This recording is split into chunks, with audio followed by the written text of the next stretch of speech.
ఈ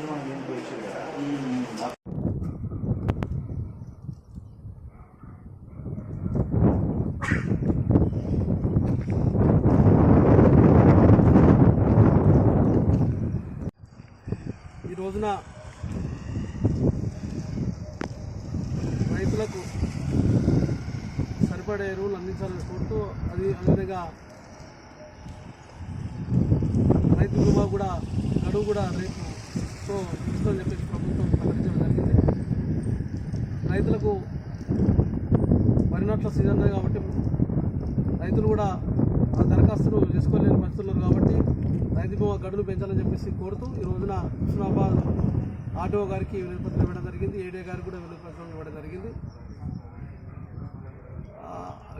రైతు బీమా గడువు ఈ రోజుతో ముగితడం వల్ల రైతులు కూడా రేపటితో ముగడం వల్ల ఈ రోజున అందరూ రైతులంతా వచ్చి దరఖాస్తు లేకపోతున్నారు. అందుకోసం ప్రభుత్వం రైతుల ఇబ్బందులు దృష్టిలో పెట్టుకొని కొంత సమయం ఇవ్వాలని చెప్పేసి ప్రభుత్వానికి విజ్ఞప్తి చేస్తున్నాం. ఎందుకంటే రైతులకు ఆసరగా ఉన్నదే రైతు బీమా. దాని మీద ఆధారపడి అనేక మంది ఉన్నది. ఇప్పుడు గతంలో కూడా చాలామంది కొంత ప్రమాదవశాత్తు చనిపోయిన వాళ్ళు రైతులు కూడా ఆర్థికంగా కుటుంబాన్ని ఆదుకునే పరిస్థితి. అందుకోసం ఇప్పుడు ఆ రైతు బీమా మీద ఆధారపడి ఉన్న రైతుల కోసం కొంత గడువు పెంచి వాళ్ళకి అవకాశం ఇవ్వాలని చెప్పేసి కోరడం జరుగుతుంది. రేపే అయిపోతుందని చెప్పేసి కొంత రైతులు కూడా ఆందోళనకరంగా ఉన్నారు కాబట్టి వాళ్ళ పక్షాన బీఆర్ఎస్ పార్టీ ఆధ్వర్యంలో వినతిపత్రం ఇవ్వడం జరిగింది. అదేవిధంగా హుస్నాబాద్ ప్రాంతంలో సరిపడా ఎరువులు లేక యూరియా లేక రైతులంతా అనేక ఇబ్బందులు పడుతున్నారు కాబట్టి ప్రభుత్వం దృష్టికి తీసుకెళ్లి వెంటనే రైతాంగానికి సరిపడే యూరియా అందించాలని చెప్పేసి ఆర్డీఓ గారి దృష్టి కూడా తీసుకుపోవడం జరిగింది. గతంలో కూడా కాంగ్రెస్ ప్రభుత్వం హయాంలో బాగా యూరియా కొరత ఉండేది. మళ్ళీ కూడా వచ్చే పరిస్థితికి వచ్చింది.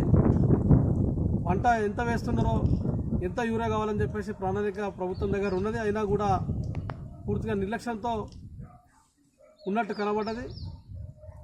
రైతులకు ఎరువు లేక రోజంతా హుస్నాబాద్ పట్టణంలో షాపుల పంట తిరుగుతూ ఒక ఆందోళనకరంగా ఉన్నారు వాళ్ళు.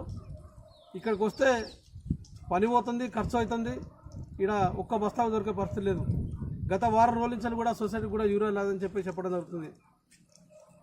యూరియా సకాలంలో అందించాలని చెప్పేసి ప్రభుత్వానికి విజ్ఞప్తి చేస్తూ ఒకవేళ కనుక ప్రభుత్వం నిర్లక్ష్యం వహిస్తే బీఆర్ఎస్ పార్టీ పక్షాన తప్పకుండా పోరాటం చేస్తామని చెప్పేసి ప్రభుత్వాన్ని హెచ్చరిస్తారు.